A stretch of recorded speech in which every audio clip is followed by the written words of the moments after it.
Welcome to the next chapter, which will be the chapter that covers defense mechanisms and psychological tests. My name is Alina Gonzalez Mayo, so let's begin.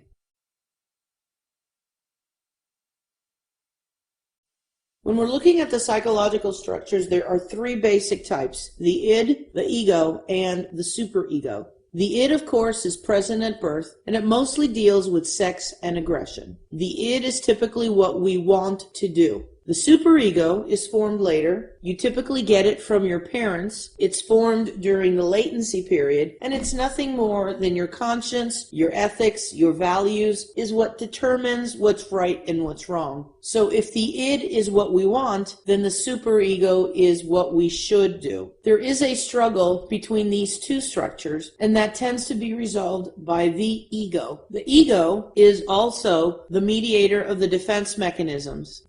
Defense mechanisms are very important, and you need to know them on the exam. They probably don't come out as often as you saw them on step 1, but I wouldn't be surprised to find a few defense mechanisms, at least pertaining to psychiatric disorders, on step 2 exams. Defense mechanisms are nothing more than the ego's way of warding off anxiety. They're there to control your instinctive urges and emotions. They tend to be unconscious, meaning you're not aware of them, except one, which is suppression. They tend to be discrete, dynamic. They usually are irreversible. They're supposed to help you, which means that they are adaptive. However, they can hurt you, meaning that they are maladaptive. If the defense mechanism is not harming you, the best answer usually would be leave the person alone. But if the defense mechanism is hurting you in some way, then you have to step in and deal with that patient. And there'll be some examples as we proceed. Projection is attributing your own wishes to someone else or transferring your own thoughts and feelings onto someone else, so that whatever it is that I'm thinking, I'm going to say you're thinking. Whatever it is that I want to do, I'm going to say you want to do. So if I do not like you, I'll say you don't like me. If I'm talking about you, then I'll say you are talking about me. When we look at the paranoid personality, the main defense that they typically use is projection. The paranoid personality is always suspicious. They're mistrustful. They always question the loyalty of family and friends. So they believe that people are doing things to them, when in reality, they're the ones doing things to other people. And that's what projection is all about. Denial is used to avoid becoming aware of some painful aspect of reality. Denial questions are typically seen in the hospital setting, so someone's just been given a diagnosis of, let's say, some terminal illness, and they say there's nothing wrong with me. I do not have cancer. You could also see denial in a substance abuser. They tend to deny that they're alcoholics, cocaine addicts, etc. Splitting is when external objects are divided into all good or all bad. If you are good, you are then what is called idealized. If you are bad, you are what is called devalued. This is the main defense used by the borderline personality disorders. In their world, it's either black or white. They don't see shades of gray. So everyone that is good is idealized, everyone that is bad is devalued. For example, Dr. A is a miracle worker, but Dr. B is incompetent. The morning staff is wonderful, but the evening staff is terrible. Blocking is just a temporary block in thinking. What's important about blocking is that you actually are aware that you've forgotten something. When you make a comment like, I can't remember your name, I forgot where it is that you told me to go, that's what blocking is all about. You are aware of the memory loss. So do not confuse blocking with either repression or suppression, and we'll go over those in a little bit. Regression is returning to an earlier stage of development, which means a stage you had already completed. Children, for example, can regress as a result of the birth of a sibling. Maybe the parents are getting divorced. When a 7-year-old who had been toilet trained and did not suck his thumb any longer now has a new brother, then that 7-year-old can now wet the bed or suck his thumb. When they ask you what defense mechanism that is, that would be a regression. Adults can also regress when they're stressed, when they're sick, when they're in the hospital. However, I doubt that they would give you an example on the exam where an adult would wet the bed. So they'll probably give you an adult that acts like a child, and then they want to know what defense mechanism that is, and that would be regression. When we're sick and we act like babies, that is also a regression as well. Somatization is when psychic derivatives are converted into bodily symptoms. These are the main defense mechanisms in the somatoform disorders. These were the group of disorders where the brain convinces you that there's something wrong with you. So you believe that you're blind or you're paralyzed. So when you go to the physician and you get a physical exam, it's usually negative and the workups are usually negative. That's what somatization is all about. And the group of disorders that you see this will be disorders like body dysmorphic disorder, conversion disorder, hypochondriasis, etc.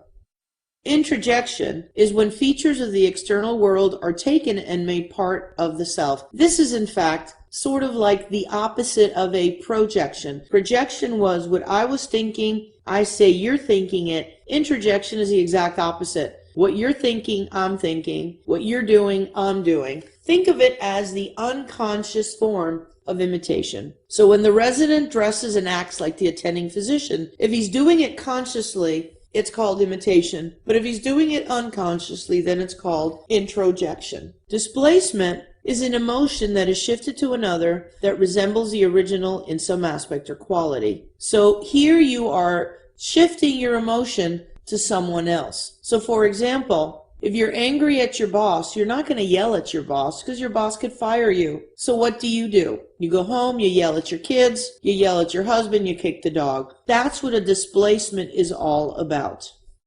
Repression deals with memory. So repression is a memory that we don't know that we have. Repressions have been called unconscious forgetting. The definition of a repression is an idea or feeling that is withheld from consciousness. So these are memories that are somewhere in our memory banks, but we don't know that they're there. That's what a repression is all about. Intellectualization is the excessive use of intellectual processes to avoid effective expression or experience. So if you remember from step 1 and what we learn in behavioral science, we fear the unknown. And the more we know about something, the less we fear it. And the goal of defense mechanisms is to control our anxiety. So in intellectualization, we learn about something, therefore we're not as anxious, therefore the defense mechanism is there to protect us. So you've just been diagnosed with cancer, so what you do is that you go to the bookstore and you get textbooks on cancer. You go to the self-help section in the bookstore and maybe get books on cancer.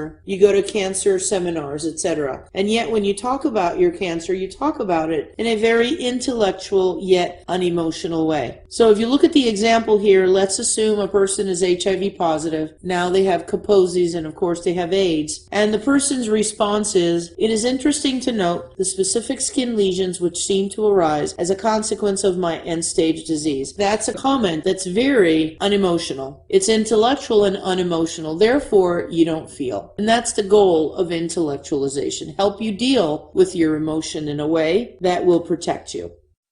Isolation, or isolation of affect, as it has been called, is a defense mechanism where separation of an idea from the affect that accompanies it. So typically what happens here is that individuals have experienced something horrible, maybe a loss, yet they show no emotion. A man just had his daughter killed in a motor vehicle accident. He does not cry. That would be a defense of isolation. As she arrived at the station to identify the body, again, you typically should show emotion, yet she doesn't show any reaction. Rationalization is where rational explanations that are used to justify unacceptable attitudes or behaviors. This is a defense that's used frequently in substance abusers. I'm not an alcoholic. I just drink because I have a lot of stress at work. That's an excuse. So in rationalization, we are making excuses for our own behaviors. In reaction formation, you have an unacceptable impulse that is transformed into its opposite. The key word is opposite. So here, the brain wants you to do something, but what you want to do, you find it unacceptable. So the only way the brain can fix it is that it turns you into the opposite of what you want to do. So for example, you want to start a fire, you become a firefighter whose job is not to start it, but to stop it. You see reaction formation in obsessive compulsive disorder, and what it is the obsessive part. Undoing is the acting out of the reverse of an unacceptable behavior. This is also seen in obsessive compulsive disorder, except it's the compulsion. So the patient who washes his hands 100 times, that is undoing. So it's an act, a physical act that you're doing. So if you have OCD or obsessive compulsive disorder and you have obsessions with contamination, the unacceptable thing for you would be to get dirty. So how do you undo getting dirty is by washing your hands. So undoing is the physical act of the obsessive compulsive disorder, which is the compulsion. Another example of undoing would be if you thought you left the stove on, then checking the stove would be the undoing as well. Acting out is a defense mechanism in that it is nothing more than a behavioral or an emotional outburst. Age appropriate, for example. If an adult has a temper tantrum, it would be called a regression. But if a child has a temper tantrum, then it would be an acting out. So anything that involves an outburst, you put acting out as the answer. Humor permits the expressions of feelings and thoughts without personal discomfort. So typically, if you've ever seen stand-up comedians or comics, they're usually talking about their lives and their divorces and their childhood, and they're making a big joke about it. That's what humor is, the ability for you to laugh when things go wrong with you.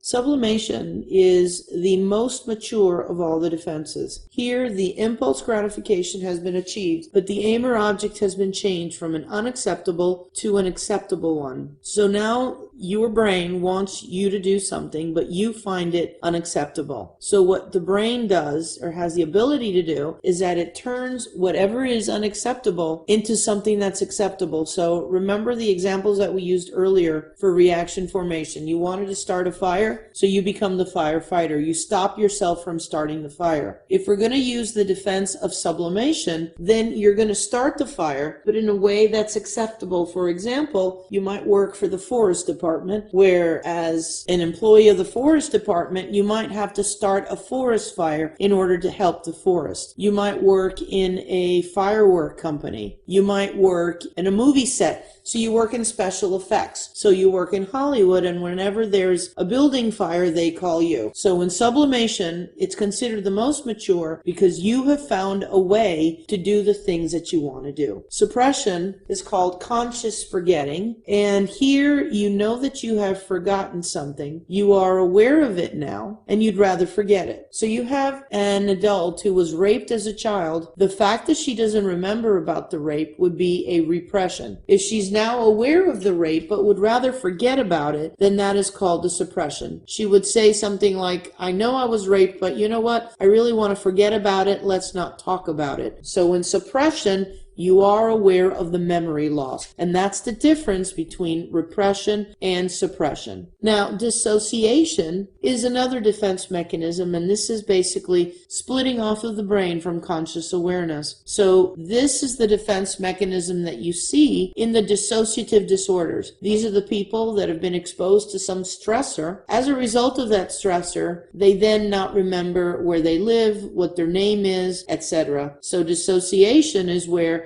the conscious part of the brain splits off, where you don't know who you are, where you're from, etc.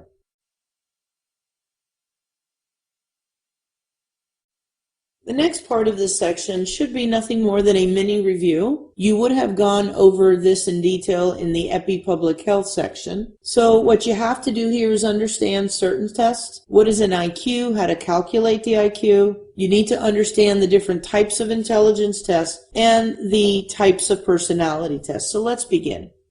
When we're looking at personality tests, you must understand that there's two basic types. You have an objective test and you have a projective test. So it is imperative that you understand the differences between them. The objective test uses simple stimuli, for example, a question. Because it's simple stimuli, the answers are limited, and you do not need a lot of clinical experience. The most widely used objective personality test is the MMPI, or the Minnesota Multiphasic Personality Inventory. As long as you know that the MMPI is an objective test, that's really all you need for this type of question on the exam. You don't need to know the specifics of each exam, but at least understand where they belong. The projective personality test is the one that uses ambiguous stimuli, so there really is no right-wrong answer, and you're going to need a lot of clinical experience. Some of these exams include the Rorschach, which is the ink blot test. Here they give you an ink blot and you have to tell them what you see. There's also the TAT, or the thematic apperception test, where they show you a picture. You have to tell them a story. There's also a test called the sentence completion, where they give you part of a sentence and you have to finish it, and the drawings. As you can imagine, looking at a picture and telling a story would be a lot easier than answering true and false questions, such as those in the MMPI. So for kids, it's easier to give them projective tests than it is an objective test. So as long as you understand that projective tests include the Rorschach, the TAT,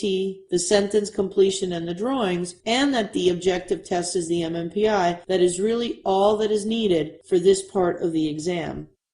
When we're looking at intelligence, intelligence is measured with the intelligence quotient, or IQ. Intelligence only tells us what is expected of you. If you have a high IQ, you should have a productive life. You should get good grades. Doesn't mean that you will, but it means that you should. So it measures nothing more than academic performance. There are two ways of measuring IQ. One is the mental age method. The other one is the deviation from the norm method. The mental age method has a formula where IQ equals the mental age divided by the chronological age times 100. What they'll do here is that they'll give you pieces of information. You just have to fill in the blanks. So if they tell you that a 10-year-old, and chronological age is your age in years, so you have a 10-year-old who scores like the 12-year-old, that would be the mental age. So mental age is how you perform on a given test. So you have a 10-year-old that scores like a 12-year-old, then they'll ask you, what is the IQ of that individual? If mental age is 12 and chronological age is 10, then 12 divided by 10 times 100 equals 120. The other method, the deviation from the norm method, you must understand that the mean IQ is 100 and the standard deviation is 15. These are the two bits of information that you have to take with you to the exam. It will not be given to you, and that will be questions based on the Gaussian distribution curve. So for example, what's the IQ of 68% of the class? And remember, that is +1 and -1 from the standard deviation. If the mean is 100 and the standard deviation is 15, then 100 minus 15 would be 85, and 100 plus 15 would be 115. So the mean IQ for 68% of the class would be a range between 85 and 115. When we measure IQ, we have IQ tests for adults and we have IQ tests for kids.